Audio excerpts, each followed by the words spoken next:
नमस्कार दोस्तों, मैं हूं आपका दोस्त, आपका होस्ट आर के, और आप देख रहे हैं आर के ट्रेडिंग। दोस्तों, तारीख है 29 अगस्त 2021 और यहां पे आपके सवाल मेरे जवाब का 131 एपिसोड यानी 131वां एपिसोड लेकर आपके सामने हाजिर हूं। कल सैटरडे यानी 28 अगस्त 2021 को जितने लोगों ने सवाल भेजे, प्रॉपर रूल के हिसाब से, नियम के हिसाब से जो यहाँ पे मैंने लिखे हुए, उन सारे लोगों के सवाल को कलेक्ट कर लिया है और उसके जवाब लेकर मैं हाजिर हूँ।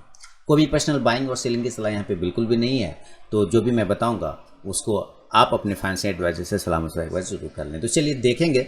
और जिन लोगों ने रूल के हिसाब से नहीं भेजा, माफ़ी चाहूँगा कि उनके सवाल रिजेक्ट हो गए, लेकिन अगली बार फिर से कोशिश करें। और जो एक आध नियम है कि आपको पहले सवाल लिखना है, फिर अपना क्वेश्चन टाइप करना है, सब ऐसे WLL सवाल, फिर वो क्वेश्चन लिखना है जो आपको पूछना है, फिर अपना नाम और शहर का। लोग सवाल लिख लेते हैं 10 लाइन का, 15 लाइन का, लेकिन अपना नाम और शहर का नाम छोड़ देते हैं। तो मुझे कैसे पता चलेगा कि मैं किन के सवालों का जवाब दे रहा हूँ। मेरा मानना है कि अगर आप 10 लाइन में सवाल लिख सकते हैं तो एक लाइन में अपना नाम भी लिख सकते हैं ना, तो ज़रूर लिखा करें, नहीं तो सारी मेहनत फिर मेरी भी बेकार हो जाती है, आपकी भी बेकार हो जाती है, अच्छा भी नहीं लगता। तो चलिए शुरुआत करते हैं सवालों का सिलसिला और देखते हैं सबसे पहला सवाल किन का है।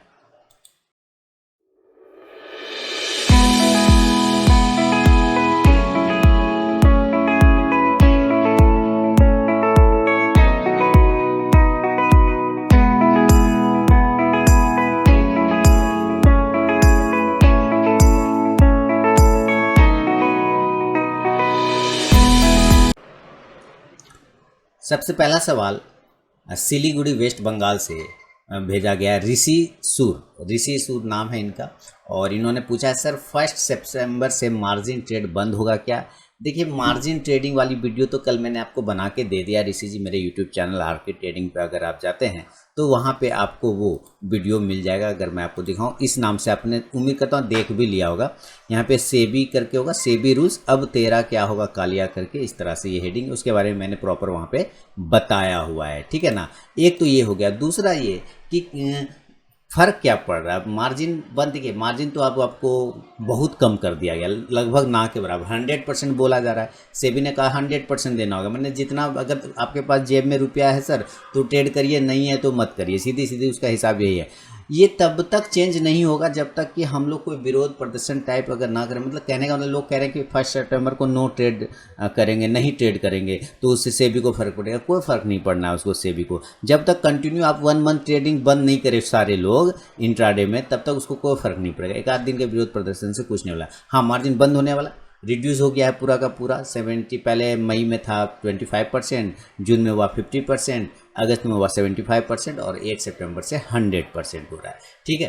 तो आप मान के चलिए जो कैश आपके पास पड़े हुए उतना से ही आप ट्रेड कर सकते हैं। लिवरेज मार्जिन जो है वो कम मिलेगा आपको, ठीक है।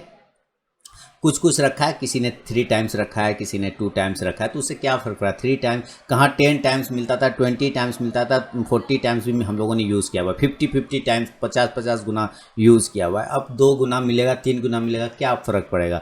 मतलब क्या कर लेंगे उसमें, कुछ नहीं कर सकते ना, चुपचाप से बैठ के देखेंगे। तो मान के चलिए बंद ही लगभग है।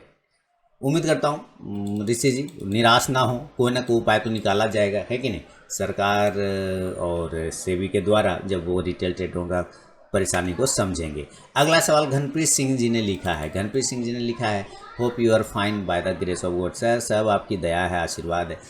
ये लिख रहे हैं कि my son has bought the flowing stock. इनके सुपुत्र ने कुछ स्टॉक्स खरीदे हैं डालमिया भारत 1991 रुपये पे, और डिवीज लैब को खरीदा है 3682 रुपये 55 पैसे। Both are for short term, 6 month से 1 साल, यानी कि शॉर्ट टर्म ट्रेडिंग के लिए 2 शेयर खरीदा गया है इनके सुपुत्र द्वारा। डालमिया भारत 1991 रुपये 5 पैसे पे, और डिवीज लैब 3682 रुपये। Kindly give your valuable feedback regarding its target and stop loss. And इनका कहना है, secondly can you throw some light on the SEBI action plan implementing in सितंबर वुड बी ग्रेट। सर ये वीडियो तो मैंने आपको दे दिया है बना के ऑलरेडी, है ना। ये वीडियो ऑलरेडी दे दिया है सेबी वाला, तो आपने देख भी लिया होगा। घनप्रीत सिंह जी चंडीगढ़ से पूछ रहे हैं। और ये अब 2 स्टॉक्स की बात है, तो मैं इस 2 स्टॉक्स पे अपना व्यू बता देता हूँ। चार्ट पे चलेंगे और चार्ट पे चल के देखेंगे कि क्या सिचुएशन है। डालमिया भारत 1991 पे आपने लिया है, तो चलिए डालमिया ये आ गए हैं डालमिया का चार्ट आपके सामने, डालमिया भारत। अब देखिए 1991 रुपये पर इन्होंने ख़रीदा है।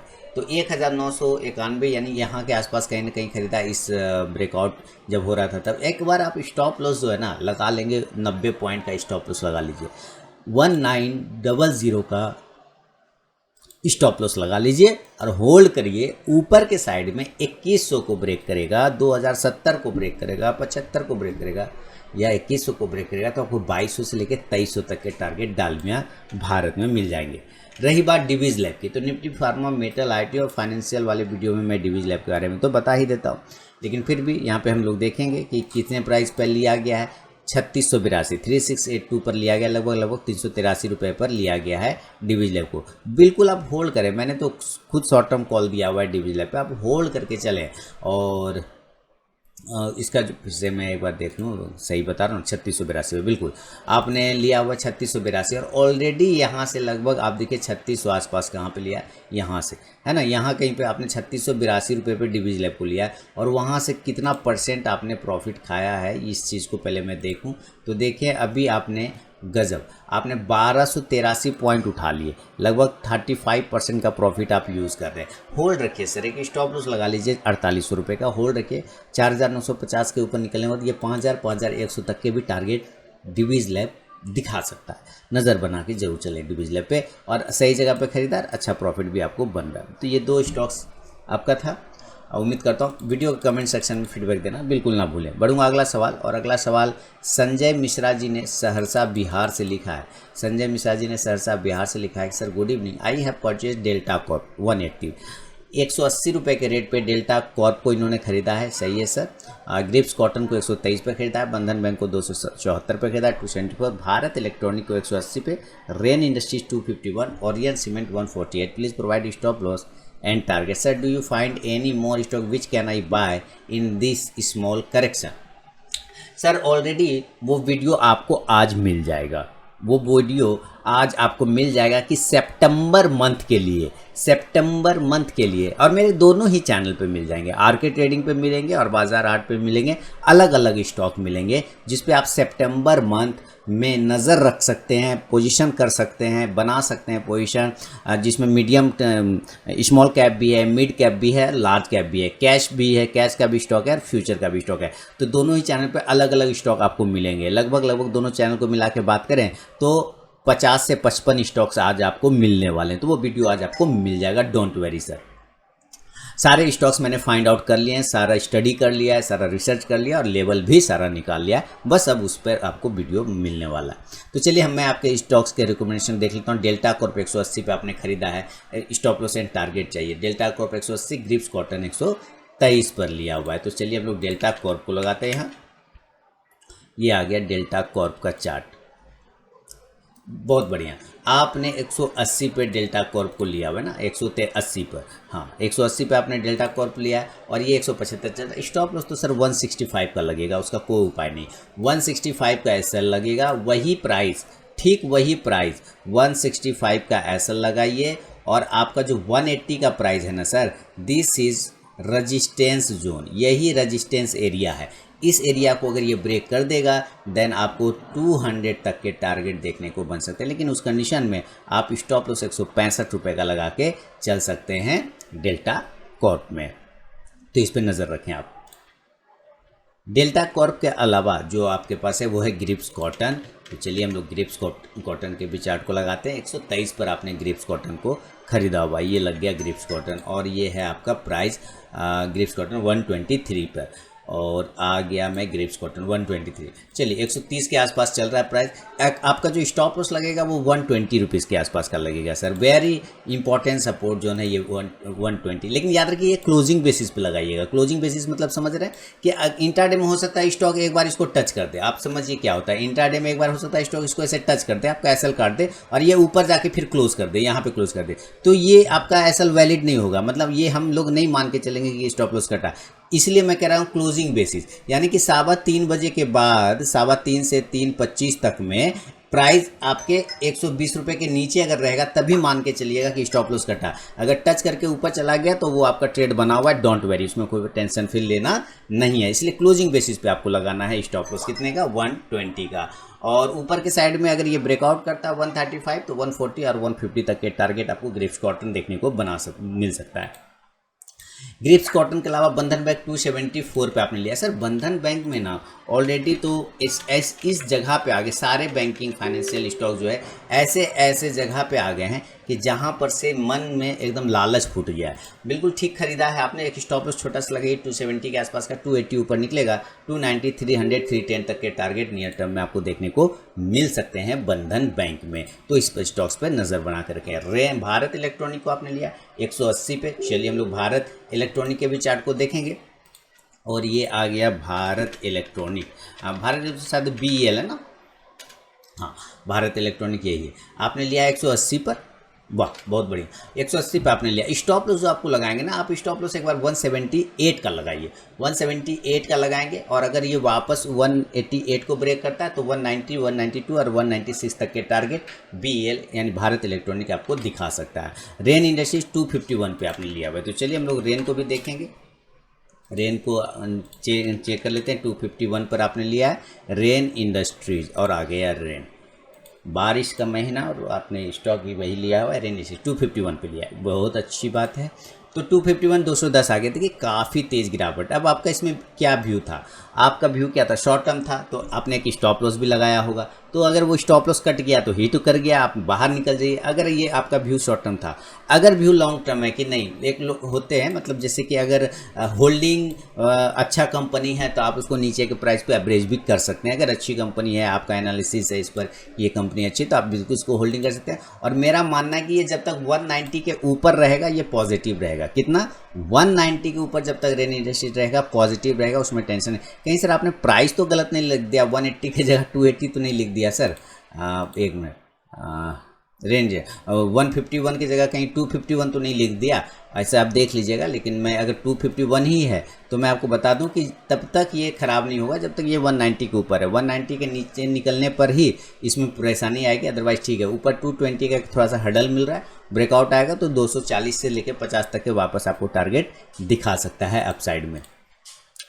ओरियन सीमेंट 148 पे आपने लिया हुआ है। तो चलिए हम लोग ओरियन सीमेंट को देखेंगे। देखिए अभी इस एनर्जी सेक्टर पे आपको नज़र रख के चलना है, एनर्जी सेक्टर पे, एनर्जी और फाइनेंशियल सेक्टर पे। ये दो सेक्टर ऐसे हैं जो आपको मूवमेंट दे सकता है बहुत तगड़ा। उसमें मैं वीडियो बना के भी पोस्ट कर दूंगा, उसके लिए टेंशन नहीं लेना है, मैं बनाऊंगा वीडियो। आपने ओरियन सीमेंट कितने पे लिया है सर, 148 पे, 4 पॉइंट का प्रॉफिट है। स्टॉप लॉस 145 का लगाएंगे, ऊपर के लेवल 160 को ब्रेक करेगा तो 165 टू 170 तक के टारगेट ओरियन सीमेंट में देखने को मिल सकते हैं संजय जी आपको।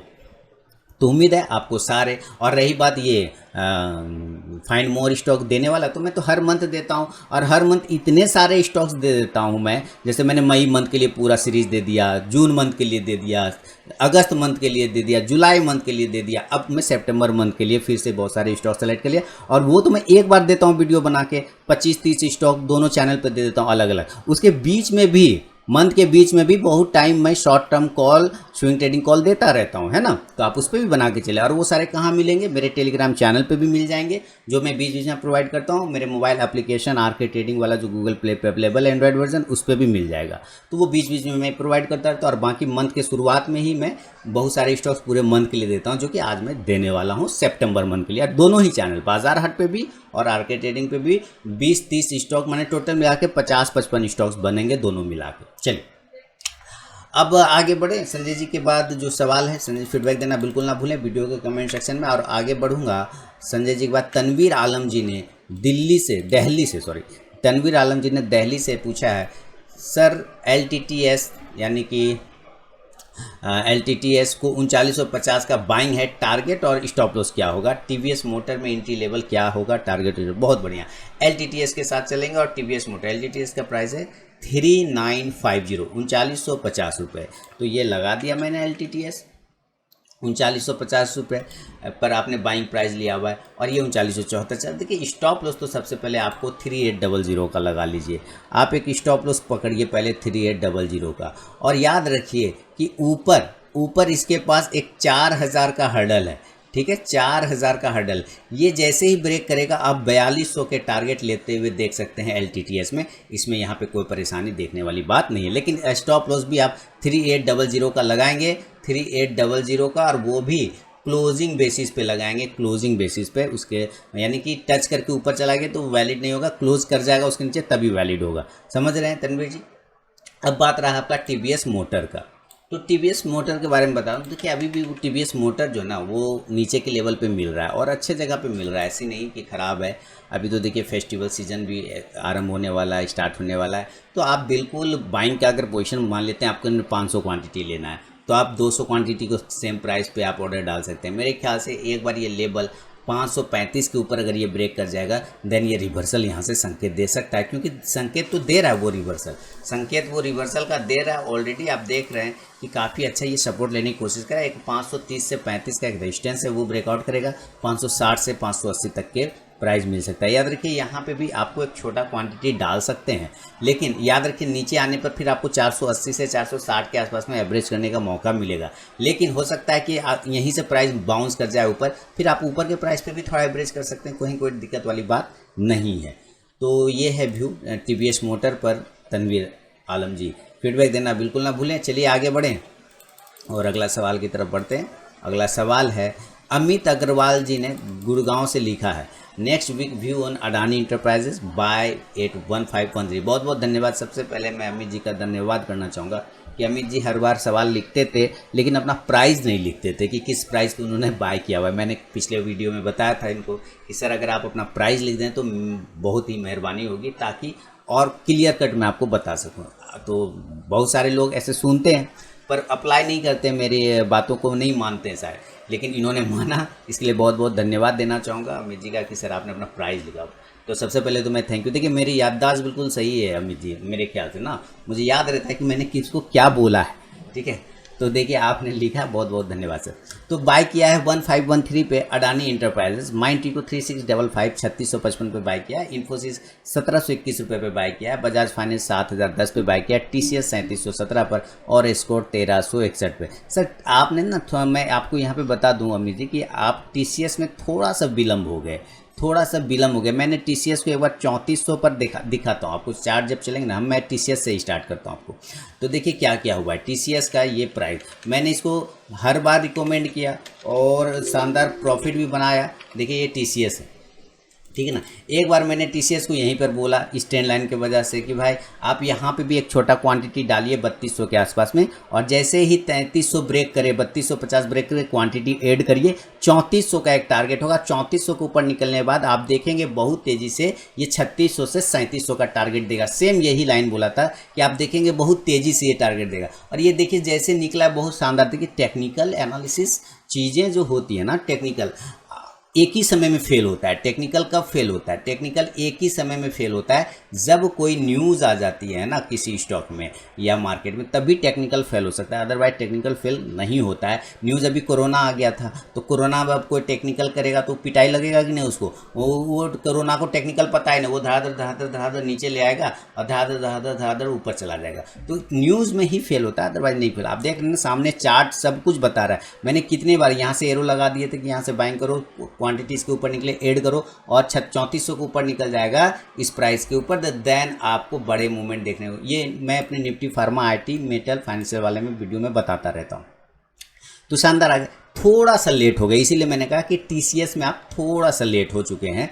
देखिए आपने खरीदा है 3715 रुपये के आसपास में, है ना, 3717 रुपये पर, और प्राइस वहीं पर टिका हुआ है 3715 के आसपास में। मेरे ख्याल से अगर आप 3600 के आसपास भी लेते ना तो ज़्यादा बढ़िया था, लेकिन थोड़ा विलम्ब तो हो ही गए। अब क्या करना है आपका? अब देखिए स्टॉप लॉस आपको लगाना पड़ेगा। अब ये थोड़ा सा कष्ट वाला स्थिति है। स्टॉप लॉस आपको 3600 का लगाना होगा, थोड़ा बड़ा स्टॉप लॉस यहाँ से बन रहा है। 3600 रुपये का स्टॉप लॉस लगाना होगा, क्योंकि यही आप एक्चुअली स्टॉप लॉस चाहें तो आप 3550 का भी कर सकते हैं और 3600 का भी कर सकते हैं, ठीक है। ये दो में से कोई एक स्टॉप लॉस आप लगा लीजिए। और ऊपर याद रखिए कि 3730 से लेके 3730 से लेके 3750 इसका एक रजिस्टेंस जोन है। अगर वो रजिस्टेंस एरिया ब्रेकआउट होता है ऊपर, तो आप अगला टारगेट इसका 4000 रुपये का TCS को देखेंगे आते हुए। तो आप एक स्टॉप लॉस लगाइए और होल्ड करके रख सकते हैं उस प्रॉपर स्टॉक्स को। तो इस TCS में मैंने इसलिए बता दिया क्योंकि इसके प्राइस तो सीधी सी बात है, हमको याद है। अडानी इंटरप्राइजेज, इसको भी मैंने दिया हुआ था अडानी के। चलिए अभी आपको मैं चार्ट दिखाता हूँ तो यहाँ भी पता चल जाएगा अडानी इंटरप्राइज। देखिए अडानी इंटरप्राइज, ये लाइन लगा हुआ है मेरा, मैंने एरो भी लगा दिए थे यहाँ से कि भाई इस तरह से जाना है। अभी देखिए आपने 1513 के आसपास में लिया हुआ है इसको, है ना, प्राइस भी उसी के आसपास है, 1513 पे लिया, बिल्कुल प्राइस उसी के आसपास में चल रहा है। तो आप एक स्टॉप लॉस जो इसका लगेगा ना, इसका भी वही दिक्कत है सर, इसका स्टॉप लॉस भी 1400 रुपये का लगेगा। कितना भी छोटा मैं बोलूँगा ना स्टॉप लॉस, तो आप 50 पॉइंट और ऊपर कर लीजिए 1450, लेकिन वो सेफ स्टॉप लॉस नहीं है। हाँ, एक रजिस्टेंस यार, अगर वो आप स्टॉप लॉस लगा के होल्ड कर सकते हैं तो एक अच्छी बात है। ऊपर के साइड में 1520 से 25 को ब्रेक करेगा तो 1600 तक के टारगेट देखने को अडानी इंटरप्राइजेज में आपको मिल जाएगा सर, तो नज़र ज़रूर रखें। और अडानी इंटरप्राइजेज के बाद चलें, आपके अगला सवाल है कौन सा, माइंड ट्री। 3655 पे आपने माइंड ट्री को लिया हुआ है, तो चलते हैं 3655 रुपये के आसपास में आपने माइंड ट्री को लिया। ओके, ये आ गया आपका प्राइस। अब 3638 के आसपास में चल रहा है, यानी आप बिल्कुल हायर जोन पे ही खरीद रहे हैं सर। स्टॉप लॉस 3400 का लगा लीजिए, 3400 का लगा लीजिए। देखिए आप थोड़ा रिस्की जोन पर ट्रेड ले रहे हैं, मैं आपको बता दूं कि आप थोड़ा रिस्की जोन पर ट्रेड ले रहे हैं सर। आप देखिए ये सब स्टॉक्स को मैंने, इस स्टॉक्स को मैंने कितने बार रिकमेंड किया, मुझे तो याद है इसको मैंने 700 या 625 के आसपास में इसको रिकमेंड किया था और ये शानदार तरीके से आ गया। इसी तरह कोफोर्ज को जो कि पहले NIT टेक हुआ करता था, तो आप थोड़ा लेट हो गए, लेकिन कोई बात नहीं, आप एक स्टॉप लॉस 3400 का लगा लीजिए। याद रखिए ये 3400 तक सेफ है, उसके नीचे गिरेगा तो 200 पॉइंट की नीचे की साइड में मूव कर देगा। हाँ, ऊपर एक बार हो सकता है ये टच करे 3520 को, देन वहाँ से फिर बाउंस करने का कोशिश कर सकता है। और अगर ये मंडे को डायरेक्ट 3680 या 90 को ब्रेक कर गया तो आपको 3750 से लेकर 3800 तक के टारगेट माइंड ट्री आपको दिखा सकता है। और कोशिश करना है सर कि हायर जोन पे नहीं लेना है, आपको अच्छे स्टॉक्स को ना कंसोलिडेशन एरिया पे एक्यूमुलेट करना है, उसको पकड़ना है, ये कोशिश करना। हायर जोन पे लेते हैं तो आपका रिस्क बढ़ जाता है थोड़ा सा, इस बात को आप थोड़ा सा समझेंगे। जैसे इन्फोसिस ने भी आपने फिर हायर जोन पे ले लिया, 1721 रुपये के आसपास में ले लिया।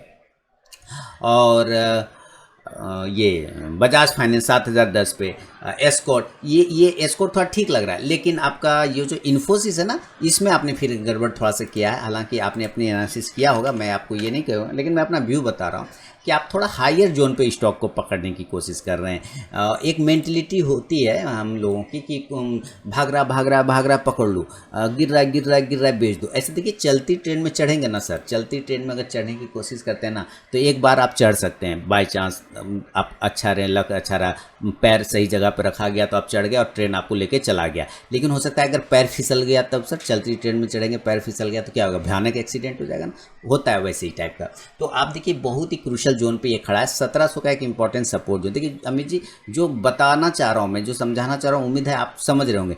थोड़ा सा अवॉइड करना है हायर जोन पे लेने के लिए, ठीक है ना। 1700 एक इंपॉर्टेंट सपोर्ट है और 1700 के नीचे आने पे ये कमज़ोर हो जाएगा, 1675 से 1650 तक के लेवल दिखाएगा। इनकेस अगर ये यहाँ से 1730 से 35 को ब्रेक करता है तो वापस आपका वो लेवल 1750 आ जाएगा और देन 1800 तक के टारगेट इन्फोसिस में आपको देखने को मिलेंगे सर। उम्मीद करता हूँ फीडबैक देना आप वीडियो कमेंट सेक्शन में बिल्कुल ना भूलेंगे। माइंड ट्री हो गया, अडानी इंटरप्राइजेज हो गया, इन्फोसिस हो गया, बजाज फाइनेंस और एस्कॉर्ट रह गया। तो चलिए हम लोग बजाज फाइनेंस को भी देखते हैं।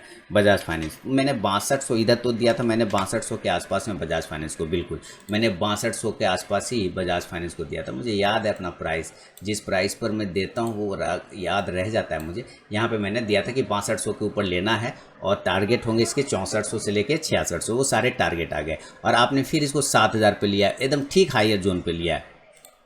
देखिए पता नहीं मुझे क्यों लग रहा है कि आप या तो प्राइस करंट वाला आपने लिख दिया है, हो सकता है आपने नहीं लिया हो और प्राइस करंट वाला लिख दिया है, या प्राइस नीचे लिया हो आपने करंट प्राइस लग दिया। क्या ये आपने CMP लिखा है या अपना बाय प्राइस लिखा है? क्योंकि आपने इसमें तो लिखा है अडानी में कि बाय एट, बाकी आपने किसी में नहीं लिखा है कि आपने बाय किया है इस प्राइस से। उम्मीद करता हूँ कि ये आपका बाय प्राइस ना हो।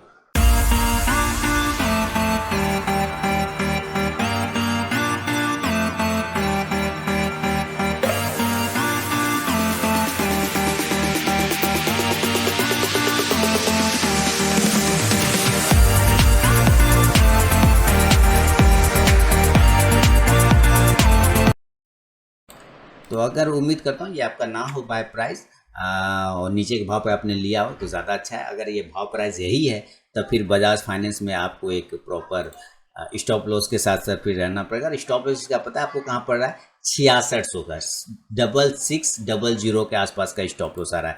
इसीलिए मैं कह रहा था कि ये जो है ना आपका ना हो बाय प्राइस 7000 के आसपास में आपने खरीदा है, यहाँ से देखना 400 पॉइंट आपका डाउन साइड में स्टॉप लॉस बन रहा है। 400 पॉइंट देखिए, अगर ये 400 पॉइंट आप एक्सेप्ट कर सकते हैं तब तो ठीक है, नहीं तो आप एक 6800 का भी स्टॉप लॉस लगा के चल सकते हैं, 6800 का। और ऊपर अगर ये 7050 को अगर ये ब्रेकआउट करने में सफल हो जाता है, सक्सेस हो जाता है, देन आप ये 7200 तक के टारगेट फिर आप इसमें लेके चल सकते हैं बजाज फाइनेंस में।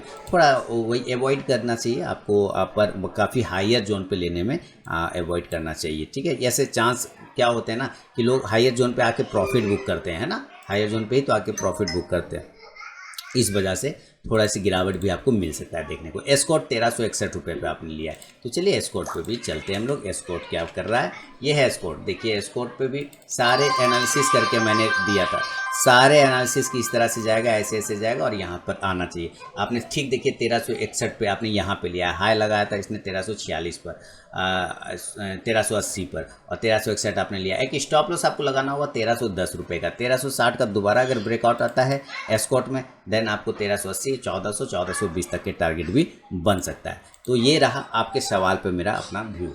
अगर पसंद आया हो तो कमेंट सेक्शन में अपना फीडबैक देना बिल्कुल ना भूलें।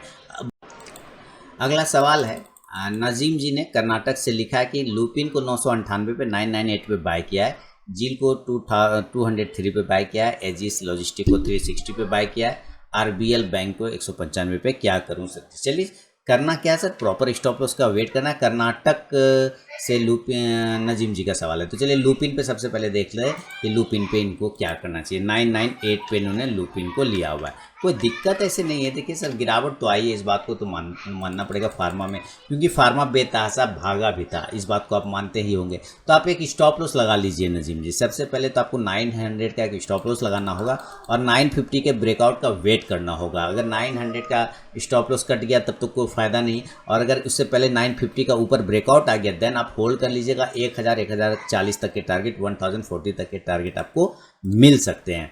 इसके अलावा जील को 203 पे किया, वो 175 चला गया। तो जील को तो कब से मैं बोल रहा था कि भाई अवॉइड करके चलिए, जील में उतना कोई खास मामला नहीं दिख रहा है।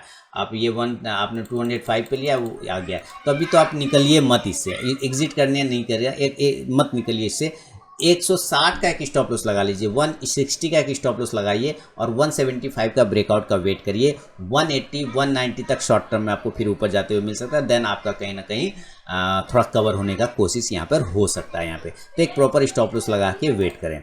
दूसरा है एजिस लॉजिस्टिक 360 पे लिया। देखिए मिड कैप और स्मॉल कैप में जितना तेज़ी आया उतना ही तेज़ी से गिरावट भी तो आएगा, प्रॉफिट भी तो बुक होगा। तो इसी वजह से जो है स्टॉक्स में काफ़ी तेज़ी से देख धड़ाधड़ गिरा है। तो स्टॉप लॉस 260 रुपये का लगाइए और 280 के रुपये का 280 के ब्रेकआउट का वेट करिए। अगर 280 ऊपर ब्रेक करता है तो 300, 310 तक के टारगेट वापस आपको ऊपर की साइड में मिल जाएंगे, लेकिन आपको प्राइस 360 है, काफ़ी ऊपर है। देन आप थोड़ा थोड़ा होल्ड करते जाएं, नीचे की साइड से स्टॉप लॉस ऊपर करके ट्रेल करते जाएं अगर वो निकलता है तो।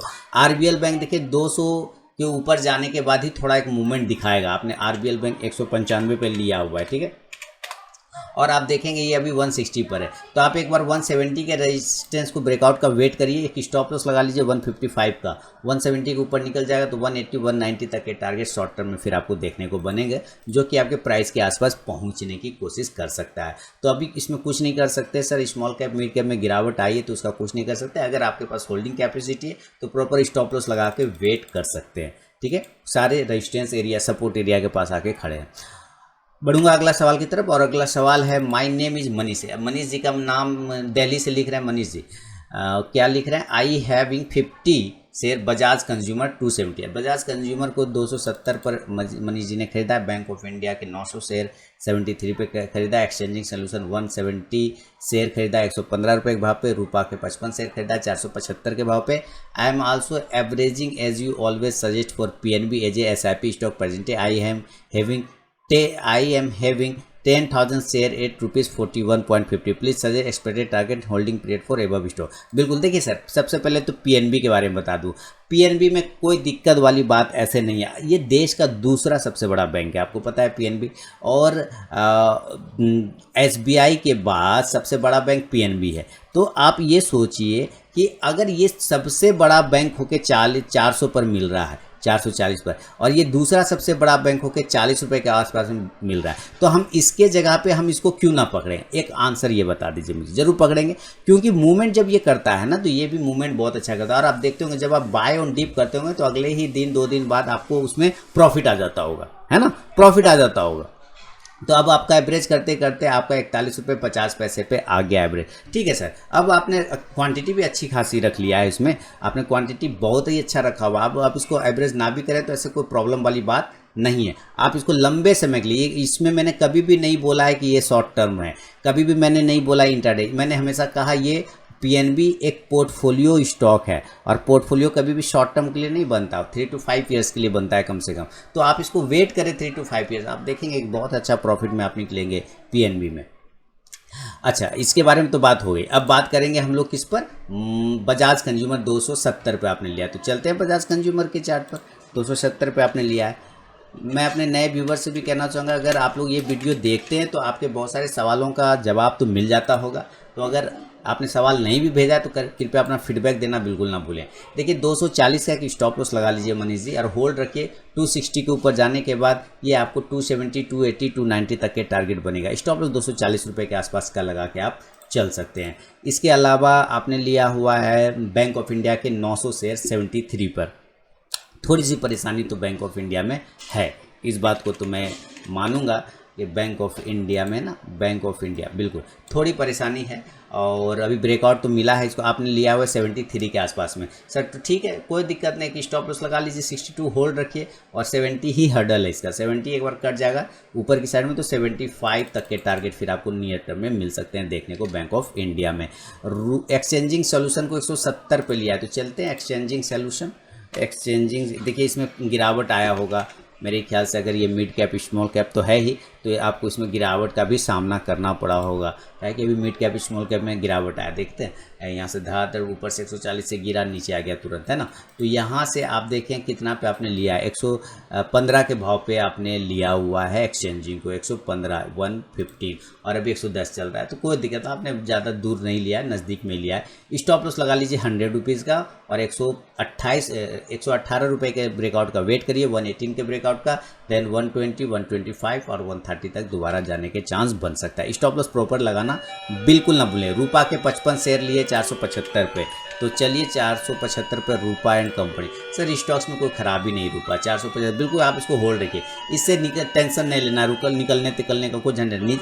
अगर रहे तो नीचे के भाव पे और आप इसको एक्यूमुलेट कर लीजिए, इससे कोई टेंशन वाली उतना गड़बड़ वाली बात नहीं। बहुत ज़्यादा हुआ तो एक स्टॉप लॉस 375 का लगा के चलिए, नीचे के जोन पे आप एक्यूमुलेट भी करके चल सकते हैं रूपा पे, और रूपा आपको एक अच्छा बेहतरीन मूवमेंट बनेगा। इस सब स्टॉक्स में कोई ऐसे परेशानी वाली बात नहीं, ये सब बिल्कुल पास में रखने वाला स्टॉक है।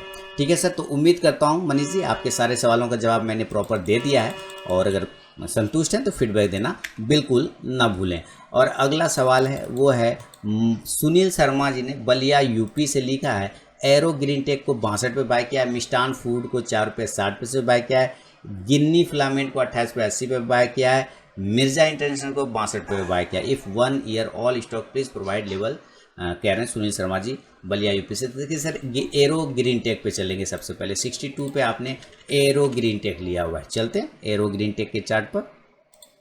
62 के लेवल पे आपने लिया और 134 आ गया। सर क्या दिक्कत आ रहा है इसमें? बने रहिए, 110 का स्टॉप लॉस प्रॉपर वेट कर लीजिए, 110 का स्टॉप लॉस ट्रेल करते जाइए, जो स्विंग लो बने ना, जो स्विंग लो बन जाए, जैसे यहाँ पे वो एक स्विंग लो बना, यहाँ स्टॉप लॉस ले आए, यहाँ बना, यहाँ ले आए, फिर ऊपर से जाके नीचे आएगा, फिर यहाँ स्टॉप लॉस कर लेंगे, इस तरह से स्विंग लो बनते जाएगा, आप अपना स्टॉप लॉस ट्रेल करके ऊपर चलते ले जाएंगे, और वापस ऊपर 170 टारगेट देने की कोशिश कर सकता है एरो ग्रीन टेक। एकदम होल्ड करके रखिए, कोई टेंशन नहीं। मिष्टान फूड की बात कर लें, और अगर बड़ी क्वांटिटी लिया हुआ है सर तो थोड़ा प्रॉफिट भी बुक कर लीजिए, कोई दिक्कत नहीं। अगर आपने बड़ी क्वांटिटी लिया है तो थोड़ा प्रॉफिट बुक कर लीजिए। मिष्ठान फूड लिया है तो ये तो पेनी शेयर लिया है सर, आपने 4 रुपये 60 पैसे पे लिया और अब ये पेनी शेयर हो गया 19 रुपये का। तो सर पेनी शेयर से तो ऐसे मैं दूर रहता हूँ, लेकिन फिर भी अगर आपने लिया हुआ अच्छी क्वान्टिटी है तो मेरे ख्याल से आपको एक स्टॉप लॉस 16 रुपये का लगा लीजिए, या करेंट प्राइस पर कुछ स्टॉक्स का क्वांटिटी ज़रूर बुक कर लीजिए, कुछ क्वांटिटी ज़रूर बुक कर लीजिए ताकि आपका लागत वाला पैसा, इन्वेस्टमेंट वाला पैसा बाहर निकल जाए। बहुत बढ़िया आपने लिया, कोई दिक्कत वाली बात इसमें नहीं है फ़िलहाल, लेकिन आप प्रॉफिट बुकिंग इसमें कर सकते हैं क्योंकि ये क्या है ना, पेनी स्टॉक है, चलेगा तो सर्किट में, गिरेगा तो सर्किट में। जैसे चलता है तो आप बाय करके एकदम मज़े लेते रहते, गिरेगा तो उस वक्त परेशानी पैदा होगा, निकलने का भी मौका नहीं देगा, है ना। इसलिए कुछ क्वांटिटी प्रॉफिट बुक करना चाहिए आपको। गिन्नी फिलामेंट को 28 रुपये 80 पैसे पर आपने लिया हुआ है, तो चलिए गिन्नी फिलामेंट को देखते हैं। और ये आ गया गिन्नी फिलामेंट 28 रुपये 80 पैसे पे आपने लिया है गिन्नी। तो स्टॉप लॉस लगा लीजिए 26 रुपये के आसपास का सर, 26 रुपये के आसपास का स्टॉप लॉस लगाइए। 32 रुपये के लेवल को अगर ऊपर ब्रेक करें तो 34, 36 और 38 तक के टारगेट गिन्नी फिलामेंट में देखने को आपको बन सकते हैं। मिर्जा इंटरनेशनल 62 पे लिया, कोई टेंशन नहीं है सर, मिर्जा में बने रहिए लॉन्ग टर्म के लिए। मिर्जा को तो मैं लॉन्ग टर्म के लिए बोलूँगा, आप लॉन्ग टर्म का होल्ड रखिए मिर्जा इंटरनेशनल में, कोई ऐसी दिक्कत वाली बात नहीं है। अगर स्टॉप लॉस लगाना है तो 52 रुपये का लगा लीजिए, 50 से 52 रुपये का एक स्टॉप लॉस लगाइए, लॉन्ग टर्म इसको रखिए इस स्टॉक को, आपको एक अच्छा बेहतरीन मूवमेंट बना सकता है मिर्जा इंटरनेशनल। अभी इसके बाद थोड़ा हर्डल है 70 रुपीज़ का, याद रखिए जिस दिन इसका लेवल 70 ब्रेक हो गया मस्त प्रॉफिट बना के देगा, इसलिए आप होल्ड करके रख के चल सकते हैं मिर्जा इंटरनेशनल को। तो ये है सुनील सर आपके सवाल पर मेरा जवाब। उम्मीद करता हूँ फीडबैक देना बिल्कुल ना भूलेंगे। और दोस्तों ये आपके सवाल मेरे जवाब का 131 एपिसोड का ये अंतिम सवाल था सुनील सर का, वो जो कि मैंने जवाब दे दिया। तो सवालों का सिलसिला यहाँ पे होता है ख़त्म। नेक्स्ट सैटरडे का फिर वेट करेंगे, आप अपने सवालों के साथ तैयार रहेंगे, भेजेंगे तो मैं संडे को प्रॉपर वीडियो बना के जवाब दूंगा। तो अब मिलता हूँ आपसे नेक्स्ट वीडियो में, short term call, swing trading call, सितंबर मंथ वाले वीडियो में। तब तक के लिए बहुत बहुत धन्यवाद।